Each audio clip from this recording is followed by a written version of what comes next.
Kami lanjutkan dialognya, saya ke Pak Susno. Pak Susno, tadi dikatakan sama Abah katanya ini transparan tapi setengah-setengah begitu. Tanggapan Anda gimana? Bagus sekali ya, tanggapan Abah tadi itu kan mewakili tanggapan daripada netizen ya. Sampai pada kesimpulan kalau polisi pinter ya berarti polisi kan ya nggak pinter ya, itulah suara-suara publik. Tapi yang menganalisa terkait dengan masalah-masalah cyber termasuk masalah CCTV itu adalah pakar-pakar di bidangnya yang dilibatkan oleh Polri gitu kan. Pakar cyber ada, pakar yang ahli CCTV ada. Ya jelas tidak akan ditayangkan di ranah publik khususnya televisi gitu kan. Durasi yang diambil oleh Polri. Durasinya berapa? Ya sudah dikatakan seminggu sebelum dan seminggu dan beberapa hari setelah kejadian itu diambil. Kalau ditayangkan di TV nanti TV-nya nggak sempat iklan lagi gitu kan. Karena menayangkan CCTV. Dan adalah sangat tidak masuk akal gitu kalau Polri mengambil suatu kesimpulan dari CCTV. Tidak. Alat yang digunakan atau tolak ukur yuridis yang digunakan untuk kesimpulan daripada penyidik Polri adalah pasal 184 KUHP didukung oleh physical evidence atau alat bukti forensik yang tidak terbantahkan. Ya, yang sampai pada kesimpulan Polri itu bukan Polri yang menyimpulkan, tapi alat-alat bukti forensik, alat-alat bukti saintifik yang ngomong. Ditambah lagi Polri minta keterangan para ahli, sudah diminta ahli Pak dari Susno. psikiater, psikolog, ya. Baik Pak Susno, Ya, bolehkah kita diberikan gambaran biasanya Polri kenapa tidak bisa menginformasikan apa motif? Karena motif ini menjadi elemen penting untuk suatu kasus yang diduga ini bunuh diri. Kenapa motifnya karena terlalu sensitif kah sehingga tidak diumbar ke publik atau seperti apa Pak Susno? Polisi sangat menghargai hak privasi seseorang, termasuk hak asasi manusia. Kalau ini menimpa kita, kasus serupa menimpa kita, ya, apa perlu chat di HP, kemudian isi pembicaraan di HP, apa yang dilakukan pembicaraan pada istrinya, apa yang dilakukan pembicaraan pada konsultannya, apa yang dilakukan pembicaraan pada seseorang itu ditayangkan? Kan ini negara hukum yang sangat melindungi hak asasi manusia. Tapi begini Pak Susno, tapi publik juga sudah disajikan barang bukti yang dimiliki oleh pihak kepolisian seperti alat kontrasepsi, pelumas, kemudian chat-chat ke lembaga kesehatan mental. Ini kan akhirnya menjadi liar di publik dengan tidak adanya motif yang diberikan oleh pihak kepolisian. Disitulah publik silakan menyimpulkan dengan kecerdasannya sendiri, dengan kecerdasan ya. Jangan mengambil kesimpulan kayak tadi, oh itu ada satu alat bukti langsung disimpulkan oleh publik. Di sini kan kita melatih bahwa Polri silakan publik dengan cerdas mengambil kesimpulan sesuatu harus disimpulkan secara matang gitu dengan alat bukti itu, dan Polri tidak pernah menyatakan alat bukti itu digunakan oleh almarhum untuk begini tidak. Ya, almarhum tidak pernah Polri mengatakan ini digunakan untuk ini, enggak, tapi ditemukan dan itu fakta, ditemukan seperti itu. Tak bisa Polri menutupnya. Tapi kalau permasalahan misalnya mengapa sampai dia demikian, motifnya itu hanya disampaikan pada pihak tertentu dan pada keluarga. Dan keluarganya pun kalau ditanya menyampaikan kepada publik, keluarganya kan dalam bahasa yang bagus juga supaya tidak mengangkat yang akan mencemarkan nama baik keluarga. Misalnya kami yakin bahwa yang bersangkutan tidak melakukan hal itu. Nah, yakin itu dalam hukum ya harus dibuktikan dengan alat bukti, tidak cukup dengan oh saya yakin. Nah, ini publik lah yang harus menafsirkan. Oh silakan gitu. Keluarga yakin, silakan, itu hak dia untuk yakin, tapi tidak cukup dengan yakin saja bahwa itu harus didukung dengan alat bukti forensik, dengan alat bukti hukum gitu, yuridis. Polisi bicaranya di situ gitu. Jangan seperti tadi, wah ini hanya CCTV, ini CCTV. Tak pernah Polri mengambil kesimpulan dengan CCTV. Itu dangkal sekali. Itu kita tidak mendidik publik kalau kita ngomong gitu. Gimana Abah? Boleh tanggapi Pak? Pertama Pak Susno bilangnya saya netizen ya. Pak Susno, sejak Anda udah nggak jadi Kabar Reskrim, saya tuh juga udah banyak nganalisa dan dibantu Kabar Reskrim. Ngebantu Kabar Reskrim. Iya, bahkan ngajarin banyak orang-orang Kabar Reskrim, tanyain yang Pak Refli ya. Jangan ngomong dari netizen, jangan di situ. Bedakan. Tidak, saya tidak mengatakan apa itu netizen. Tidak ya. Nggak usah didebat, nggak usah didebat, bukan maksudnya gitu. Jadi analisanya lain. Oke, Pak Susno, kita kasih kesempatan saya tidak mengatakan Anda netizen, saya mengatakan suara Anda mewakili netizen kebanyakan seperti itu. Enggak. Clear sampai situ. Baik, tapi Pak Susno tahan dulu. Ngambil kesimpulan seperti itu. Nah, baik. Gini. Baik. Silakan Abah. Kita bicara analisa. Kalau analisa yang kita lihat, kita menghargai suatu privasi. Ya, Pak diam dulu Pak, saya lagi mau ngomong nih Pak. Pak Susno, kita kasih kesempatan buat Abah berbicara. Nah, kemudian saat kita menganalisa, tapi TP1 yang adil, kita level di sini, kita menganalisanya adalah melihat dari faktor apa yang masih mungkin di review harusnya bisa transparan.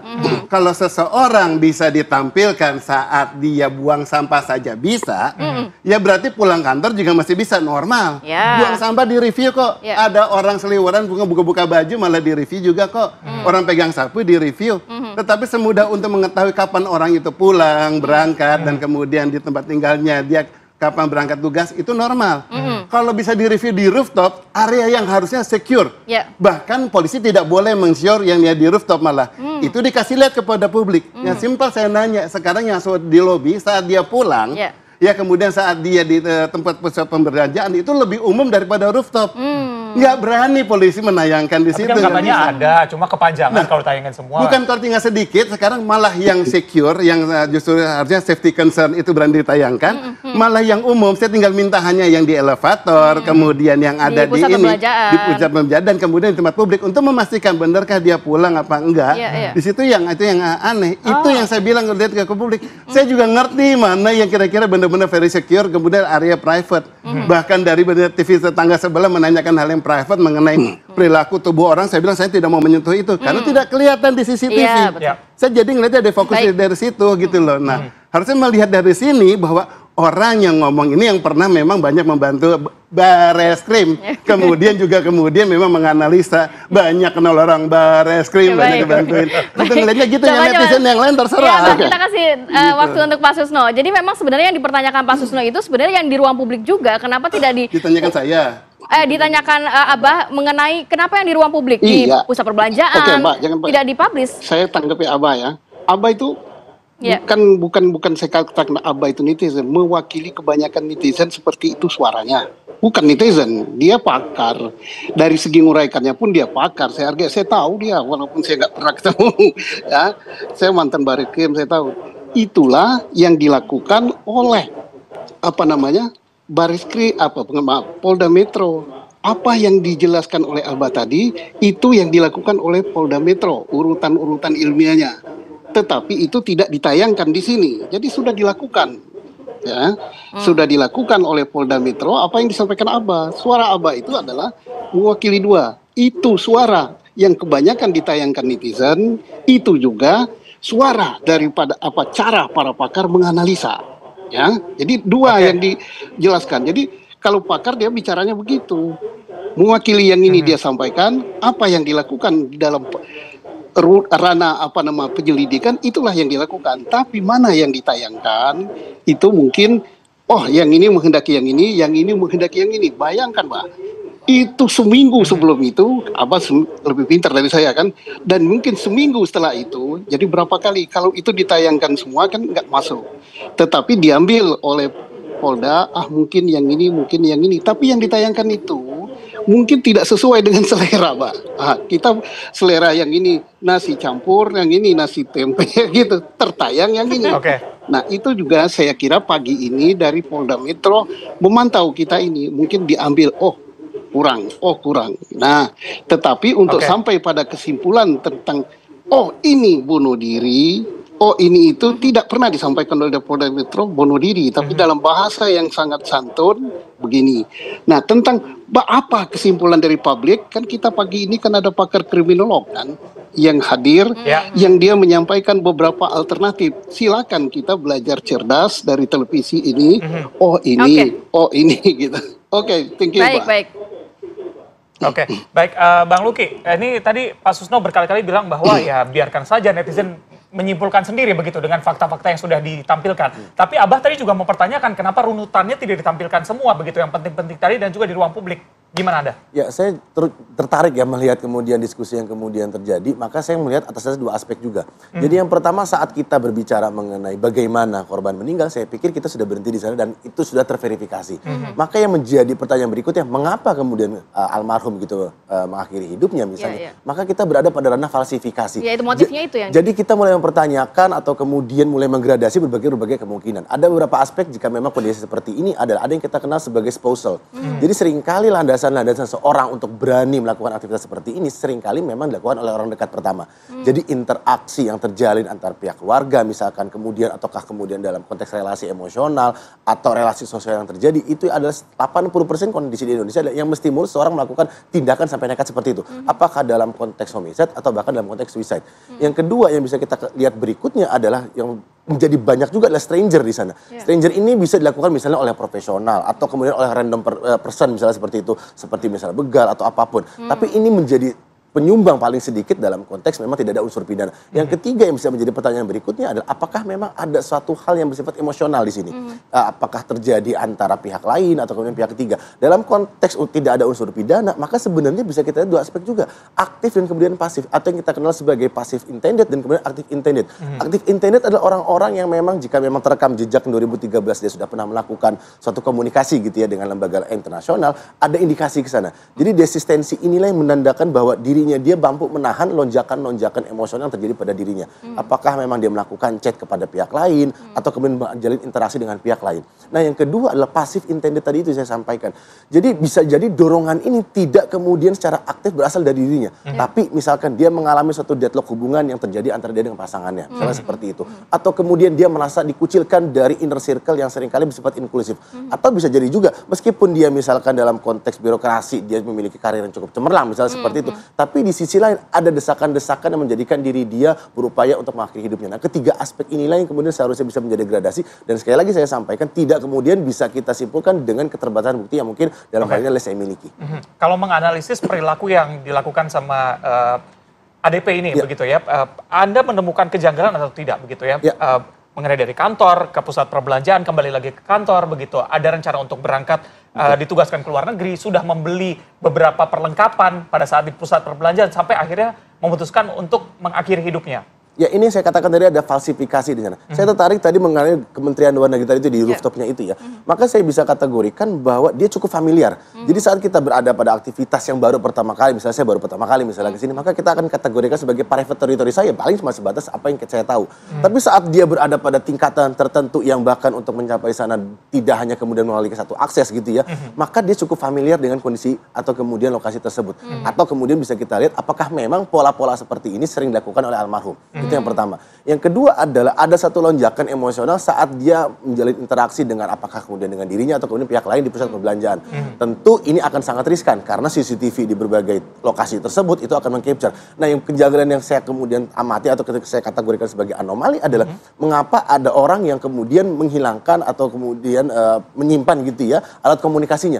Karena di sisi lain untuk dia pergi ke point to point dari crime scene itu dibutuhkan komunikasi. Terus kemudian yang bisa menjadi pertanyaan berikutnya adalah bagaimana mungkin orang yang misalnya gitu ya berada di kos-kosan terus dia lebih rela gitu untuk membeli makanan secara secara offline daripada secara daring. Nah, pertanyaan seperti inilah yang kemudian memberikan ruang tafsir yang menjadi cukup beragam karena kemudian didukung dengan pernyataan dari Polda Metro bahwa memang korban dan kemudian ada kemungkinan untuk dibuka penyidikan lebih lanjut. Penting tadi disampaikan alat komunikasi. Ini kan memang juga dikatakan belum hilang. Belum ditemukan ponsel yang biasa sehari-hari digunakan oleh ADP ini. Dari sisi Abah, apakah sebenarnya bisa pihak kepolisian ini men-trace kan nomornya masih aktif, walaupun handphone tidak ditemukan, bisa di-trace nggak sih sebenarnya komunikasi terakhir dengan siapa, telepon-teleponnya dengan siapa, apakah ada SMS dan lain sebagainya? Bahasa yang bagus. Tadi kan offline saya bilang ya, bahwa tidak diketemukan dan hilang beda. Nah kalau ada polisi ataupun siapapun misalnya media yang ngomong itu hilang itu aneh. Karena kata-kata hilang itu adalah orang yang memiliki. Ya kalau kata-kata orang yang lain milik orang itu belum ketemu itu bukan hilang berarti belum diketemukan. Harus jujur dan mengutarakan itu. Nah sejauh ponselnya masih menyala maka bisa di-trace yaitu ponsel kemana aja ada di mana aja karena semua menara BTS Base Transfer Station itu bisa memonitor nih orang ada di mana, ada di mana. Kalau sudah mati pukul 9, Bah, kabarnya? Nah, kecuali nanti kalau sudah mati pun itu event itu bisa ketahuan dimatikan apakah hilang sinyal. Berarti dalam arti abnormal EN. Ya di situ bisa kelihatan. Kalau sudah mati ya udah nggak kelihatan. Tetapi kelihatan terakhir matinya di mana. Nah, kita bicara komunikasi. Kalau bicara komunikasi detail. Kalau polisi menggunakan data email, pernah mau ngomong ke lembaga internasional ya 2013 gitu ya mengenai hal-hal yang terkait dengan bunuh diri gitu ya. Kira-kira kayak gitu. Ya, nah, bayangkan 2013 pengen bunuh dirinya 2025 orang stres macam orang nggak, kalau orang bisa bertahan bayangin logikanya gini. Kalau saya mau dioperasi 3 hari berikutnya aja kita udah deg-degan dari sekarang, baru operasi cabut kelingking misalnya cabut kuku pasti akan deg-degan apa akan terjadi. Ini menghilangkan nyawa dari niatnya ngomong 2013 masih dinyatakan dianggap itu valid sebagai referensi di untuk bunuh dirinya 2025. Bisa jadi 2013 itu bukan untuk dia tapi umpama ada temannya yang udah pengen menghilangkan nyawa dan kenapa. Nah, dia membantu menanyakan kepada lembaga tersebut bagaimana nih kalau orang mau bunuh diri kayak gini. Ya, untuk mereferensikan, untuk mencari tahu, mungkin dia akan memberikan solusi kepada orang bunuh diri untuk sampai jangan. Akhirnya kemudian malah dia terjadi kalau ternyata yang bunuh diri, kalau ya 2025. Nah, bayangkan data yang sebegitu kuno, ya 13 tahun lewat, kalau itu 12 tahun lewat, kalau itu digunakan referensi untuk menganggap sebagai dasar pengambilan pendapat dari kepolisian, itu wah terlalu dangkal, terlalu jauh banget. Harusnya hal yang sifatnya krusial di sini harusnya mereferensi kepada data minimal hanya tinggal beberapa bulan terakhir, karena ini sifatnya dan berpikirkan untuk Mas Luki bilang tadi orang mau membunuh diri itu di situ udah sesuatu yang biasa.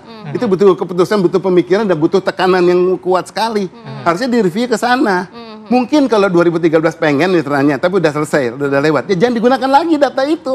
Jangan kemudian sekedar mencari penemuan data komunikasi hanya untuk kemudian melegalkan keputusan kesimpulan untuk di 2025. Enggak lah. Sedikit mungkin ada nggak sih kira-kira dari sisi Abah ada yang ditutup-tutupi dari pihak kepolisian? Ini kalau saya sebagai netizen lah ya, baik yang mungkin dengan siapa di pusat perbelanjaan kah?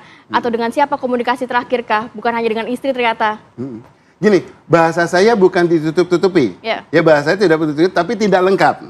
Tidak lengkap, tidak ditutupi, tentu mungkin kalaupun yang bagian menjelaskan di situ dia ngomong, pasti juga mendapatkan keterbatasan informasi dari atasannya. Tetapi dalam hal ini bahwa kalau data tersebut, informasi tersebut tidak lengkap, janganlah kemudian memberi keputusan sesuatu yang sifatnya krusial. Justru mau ngomong bunuh diri ini, justru kasihan keluarganya. Kalau dianggap anggota keluarganya punya pemikiran kelainan mental yang akhirnya mengasih nyawanya. Pak Susno, makasih tadi referensi klarifikasinya Pak Susno ya. Baik, mungkin sedikit Pak Susno mau menanggapi.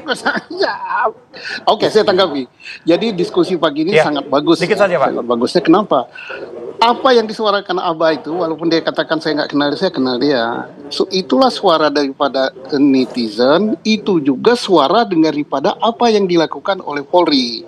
Tapi memang sebagian tidak bisa disampaikan. Jadi saya sependapat, telepon tadi hilang tidak berfungsi, itu sudah disampaikan. Kemudian apakah dengan hilangnya atau dikatakan tidak berfungsi lagi HP tadi tidak bisa mengungkap, itu kan sudah diungkapkan oleh Polri pada saat mereka gelar internal. Nah, kemudian tentang apa terlalu dangkal dan sebagainya, itu tadi juga suara netizen seperti itu dan sudah disampaikan juga oleh Abah ini pintar orang ini. Dia melakukan mestinya begini. Nah, untuk tahu mestinya itu kita harus tanya Polri apa sudah dilakukan yang Abah katakan tadi. Nah, tentang data yang ditutupi saya kira bukan ditutupi tetapi tidak disampaikan. Nah, redaksinya apa gitu kan. Dan satu lagi, Polri sampai sekarang kan kalau publik mengatakan bunuh diri kan, sebagaimana disampaikan Abah tadi, tapi Abah juga mengatakan ini kesimpulan yang disampaikan Polri bukan bunuh diri gitu ya, bukan bunuh diri tapi pernapasan gitu. Nah, tapi silakan kita sebagai netizen belajar cerdas untuk ngambil kesimpulan. Terima kasih Pak keterangannya. Oke. Kapan-kapan kita ngopi ketemu. Pak Susno dan juga baik. Terima kasih Pak Susno, Abah dan juga Bang Luki.